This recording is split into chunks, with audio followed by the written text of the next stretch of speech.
Welcome back to the Inner Journeys Outer Adventures podcast. I'm your host, Corey Jacobson. And today I have a special co-host. Well, actually, most episodes I have a special co-host. My dog, Ghost. He's been laying by my side for 90% of these episodes, which is kind of funny. You'll hear him every once in a while. If you go back to the episodes and you hear something that's a little funny on the audio, that would be him whining. He's a big whiner, so we love him, but sometimes he gets a little fussy and he doesn't want to lay around anymore. So if you hear anything weird in the podcast, that's definitely my dog. All right, so back on topic. So what we're going to talk about today is why you want more muscle. And now this isn't the extreme of bodybuilders. It's not about getting that much muscle. It's about going from a regular human being to a human being that has 10 to 20 pounds more of muscle mass than they would. So I'm talking about somebody that, kind of looks like a stick figure. Going from that to having 10 to 20 pounds of muscle on your frame. And I wanted to start with some myths. So myth number one, by lifting weights, I will get bulky and look like a bodybuilder. Now, I've heard this from both men and women, but more from women than men. This is false because bodybuilders eat and train for 5 to 20 years to look the way they look. So in the early showings, that's the five years, and they don't have quite as much muscle.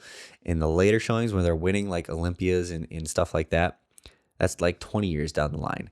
Like they've put in so much time and effort, and also a little bit of help from some substances that may or may not be legal.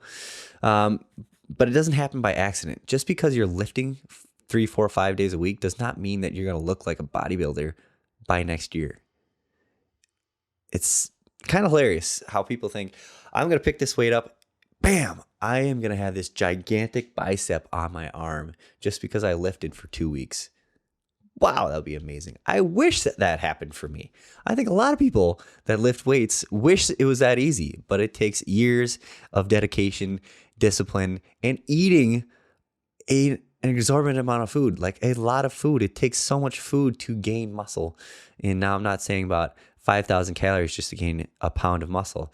Like over time, over a long period of time, eating a little bit more food is going to be what makes that muscle. Second myth that I think I've heard a lot is I'm going to lose flexibility or mobility because I'm going to get strong. I won't be able to touch my back because I have so much muscle around me. Not necessarily true. I mean, it can be true if you're training like a half range of motion lift. You're probably going to get a little bit tighter because you're not using the full accessible range of motion that you have in your body. And I was listening to my arms up and down if you're just listening to the audio. But in order to prevent that, you just have to lift in a full range of motion, all the way from the bottom all the way to the top. As big of a range of motion as you can will keep the flexibility and mobility you have. And honestly, there's been research out that has come out in the last couple of years of a full range of motion training is going to make you more flexible. Because if you think about it, if you go into a deep squat with good form, with a lot of weight on your back, you're going to be pushed into a stretch. And of course, that's going to make you have a bigger range of motion, and you're going to get stronger through the entire range of motion rather than just doing a quarter squat or a half squat and thinking that you're going to gain a lot of muscle, but you're not going to gain a lot of strength because there's a limited range of motion that you're going to gain strength in. I digress. That's more off to where I didn't want to go. Myth number 3, I can't build muscle because I can only lift 2 to 3 days a week. I can't tell you how many clients I've trained only 2 days a week that have gained a lot of muscle and a lot of strength in a couple of months' time. Just because you can't lift every single day of the week doesn't mean that you're not going to get stronger and gain muscle. Like, it's not true. More days is obviously going to get you results quicker and expand on the results that you can get. But that doesn't mean that you can't build muscle if you can't dedicate 5 days in the gym or 6 days in the gym. It's just not true.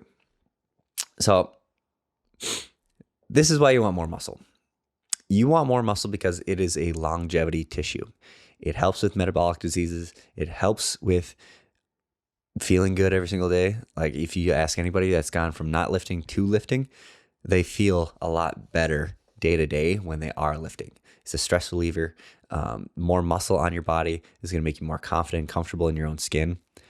More muscle on your body is going to keep away those metabolic diseases, going to let you live a life of endless capabilities, because when you're strong, you are capable. If you are weak, you are less than capable of what you could be.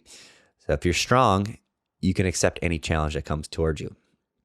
Like, hey, I need you to lift up this couch and we're going to move it up a few flights.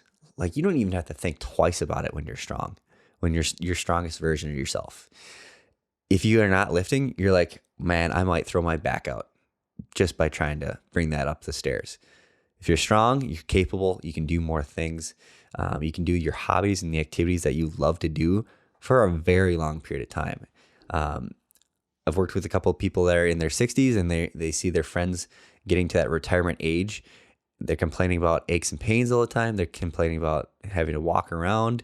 They're complaining that they can't golf anymore or they can't go fishing anymore because they've gotten weak and incapable of enjoying those activities. Or the trade-off is so much to where like, I'm in so much pain doing this activity that I just don't want to do it anymore.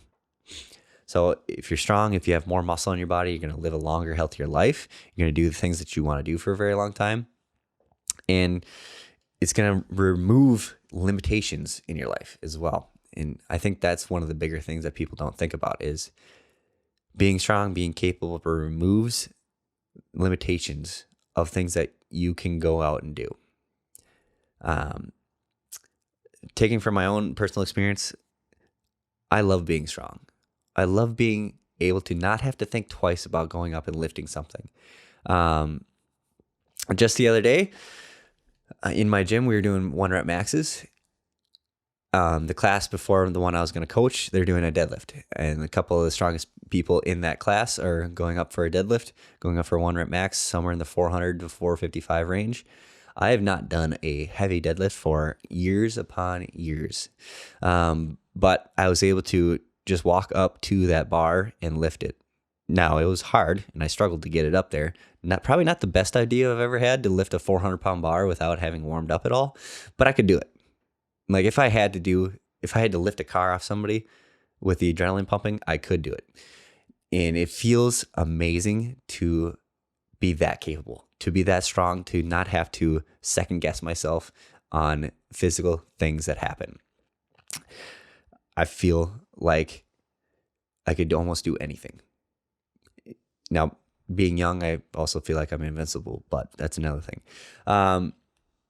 There's not many obstacles that come in my way that I can't succeed with or get around or survive with if I had to. Being strong is amazing. If my parents had asked me to go move something for them, which they've done plenty of times, I'm the go-to person. Feels good to be able to help other people with the things that they need, with parents, with elderly people. I think I've touched on that enough. Being strong, being capable feels amazing. And as you age, the thing that I don't think people think of enough is when is the last time you're going to do something? So if it's something you absolutely love to doing that's physical, think about when the last time you're going to do it is. If you're younger, you're obviously not thinking about that at all. But is it going to be at 40 years old? Is it going to be at 50 years old? Is it going to be at 60 years old? Like if you love scuba diving, when is that going to be the last time you're going to do it? And is it because of you're not taking care of your body, or just because age is always going to defeat us? Father Time will always beat us. But you can push back on that for a very long period of time. Think about when is the last time you're going to do something. Do you want it to be sooner or later? If you're stronger, it's going to be later. So the rising cause of early death for elderly people in the U.S. is a fall risk. If you fall and break something, you're going to be having a harder time to recover from it because your body's just not working quite as well. It's not in tip-top shape like it used to be. And you're going to be more sedentary. And the thing that we know that in sedentary individuals, you're going to lose muscle faster because you can't move your body. And when you're losing muscle faster, your immune system kind of goes to crap a little bit. Your brain goes to crap a little bit. Your heart and lungs go to crap for sure, because you can't move your body and you're not getting as much exercise as you used to. If you have more muscle in your body, you're going to be more resilient to falls as well.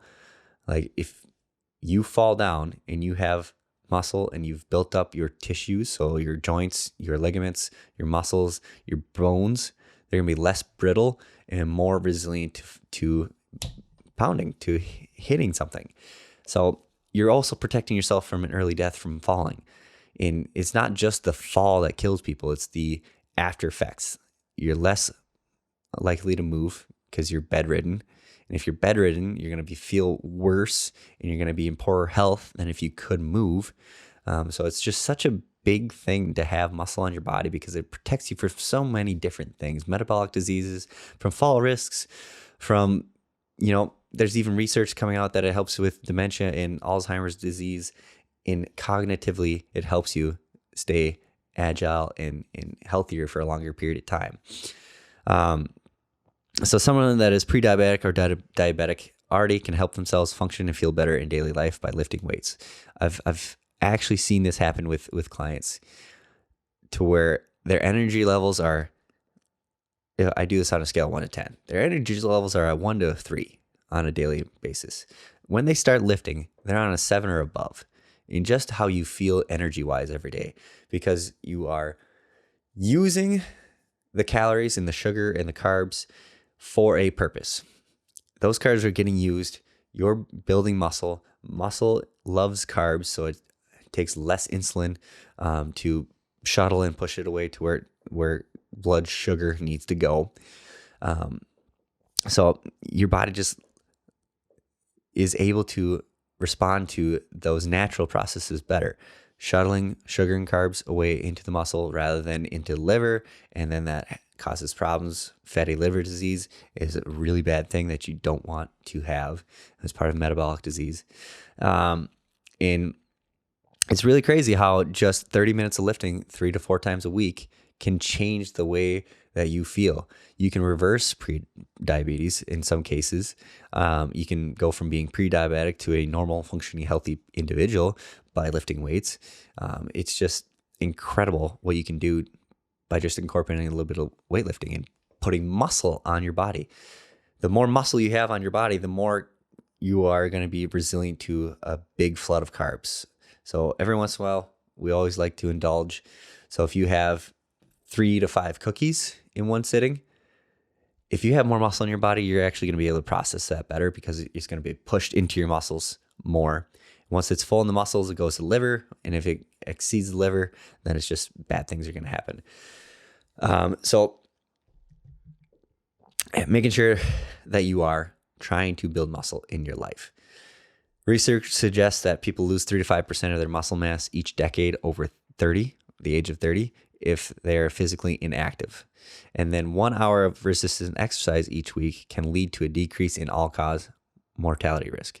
And I think it's like actually a huge decrease in all-cause mortality, which we're talking heart, lungs, stroke, metabolic disease, Alzheimer's disease, all of those is all-cause mortality. It might be like 10 to 20% decrease in risk, or maybe even up to 50%. I can't remember the numbers, but it's a big decrease in all-cause mortality, and that means you're living longer and you're living more quality life. Muscle mass is also associated with a lower risk of death for chronic diseases, including cardiovascular disease, Alzheimer's disease, and cancer. And one of the biggest, I've already talked about it. It's a vicious cycle, being bedridden and it's a vicious cycle being elderly and bedridden, because the longer you're bedridden, the shorter life is going to be. And if you don't want to go out that way, having muscle mass on your body is going to make it better for you to die. And maybe morbid to talk about death, but I think you should think about it more, especially how you want to die and when, because obviously freak accidents can happen and your life can get snuffed out in any moment. But if you're thinking about, I want to die at 90, what do I need to do to die at 90?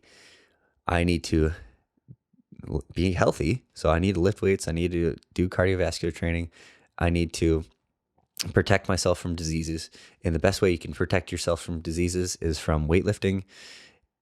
And I'm going to be biased on that one. I think weightlifting is the best way to protect yourself from diseases. So if there's only one thing you do for exercise, lift weights. 2 to 3 to more times per week. Do that, and you can go out in life on your terms. You can die on your own terms rather than being forced by some disease, cancer, Alzheimer's, cardiovascular disease, metabolic disease. Some of those really awful diseases won't have to happen to you. Especially as you age, they're more likely to happen anyways. So be healthier by building muscle on your body. More muscle means a healthier, better quality of life, and you can die on your terms. Thanks for listening. This is the Inner Journeys Outer Ventures podcast. We'll see you next time.